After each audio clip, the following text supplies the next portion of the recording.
Në mesin e shumë projekteve që ka parapar Ministria e Arsimit, Shkencës dhe Teknologjisë, të realizoj gjatë këtij viti është edhe ndërtimi i objektit të ri të shkollës së mesme të Ul, Ganimetet Rëbeshi në Ponoshec. Drejtori i kësaj shkolle, Hayredin Sadria, tha se pas shumë kërkesave më në fund u gëzua me lajm të mirë. Andaj ndërtimi i këtij objekti do të ndikojë pozitivisht në zhvillimin e mesimit.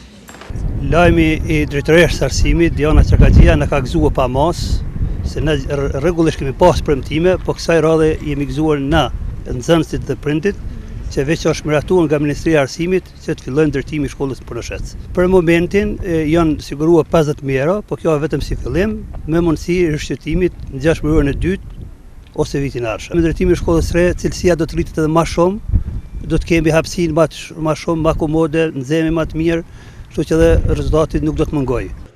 Arsimtari i gjuhës shqipe Binak Ibrahimi u shpreh se ndërtimi i objektit të ri shkollor nuk do të gëzojë vetëm stafin e mesimdhënësve, por edhe 220 nxënësit e kësaj shkolle.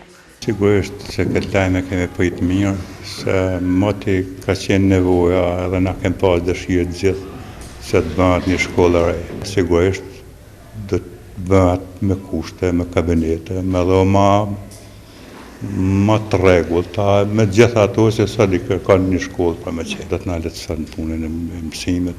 Kjo shkollë ka funksionuar që nga viti 1920